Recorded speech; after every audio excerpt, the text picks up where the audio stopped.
Now, head of the state-owned enterprise restructuring unit, Suresh Shah, says that his unit will prioritise the restructuring of bigger standout enterprises as well as the ones that have problems in order to reduce its impact on the country. Speaking to Indivari Amwatta at Hyde Park on Other Derana 24, he said that the process might, however, take some time, as some state-owned enterprises need to be unbundled from the issues that they have at the moment. Shah added that the last date for calling RFPs and EOIs for transaction advisors have been extended until the 8th of May and are expected to be on board by the end of next month. What is the expected timeline also, even for you to put out RFPs? So the RFPs and the EOIs for the transaction advisors have been put out. Responses were to close on the 27th of April. We got numerous requests for a time extension because of the traditional New Year holidays. I was not too happy about extending it, but because we got so many requests to extend, we've extended it up to the 8th of May. So that's the process on the transaction advisors. So they will be evaluated. There is a cabinet appointed procurement committee that will do the evaluation.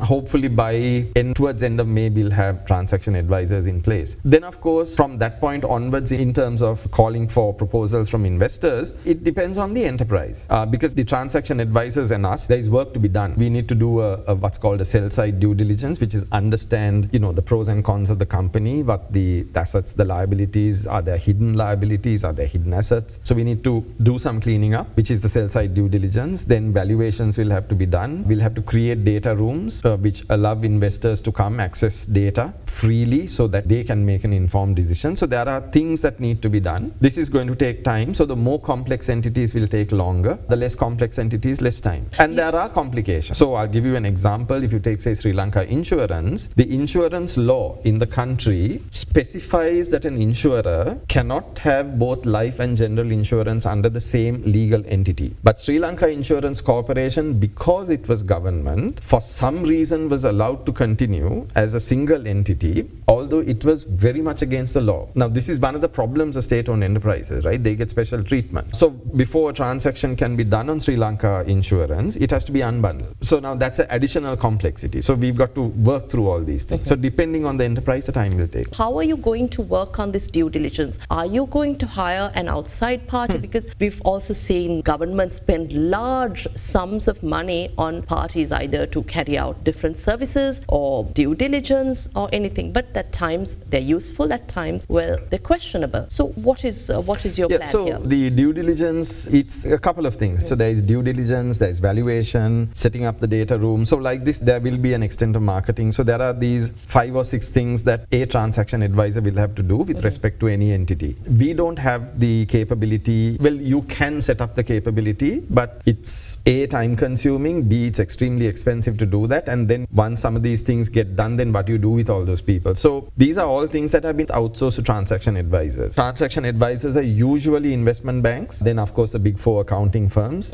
That's roughly the profile of these people, right? So yes, we will be outsourcing that work to them, again through a very competitive and very transparent process. Is it expensive? Well, it's not cheap. How do we pay for it? We pay for it through the successful conclusion of a transaction. So usually it's a fee based on the transaction value, which also is an incentive for the transaction advisor to help increase the value that we will finally get for a transaction. What SOEs are you prioritizing for reform, restructure, privatization? Of course, the bigger entities will come first, obviously, because you attend to those and you take a lot of pressure off. So that's the approach we're taking. Let's look at the bigger entities first. Let's look at the more problematic ones. And from a privatization perspective also, where we can bring in money quickly, we are looking at a couple of aspects like that. And you must be knowing that Cabinet has already approved the privatization of, I think, 8 entities. So we are focusing on those as well. Divestment, yes. It's really the whole policy framework that's critical. And at this moment in time, in addition to the divestment, that's what we are working on. Why is state-run CEB, CPC and other essential service providers not under your unit, and also the state banks? Well, the CEB, CPC, I think the reform process started before our unit was set up. The ministry had taken that over. over. They're doing a pretty decent job with it, as we can see. So, I mean, if somebody is doing the job properly, let them do it. Where the state banks are concerned, again, with the debt restructuring and all of that, there may be things that need to be looked at which are a little bit beyond our unit, needs a particular level of expertise. Maybe that, again, will be handled separately. The central bank will need to be extensively involved in that process. So, again, that may not fall under our unit.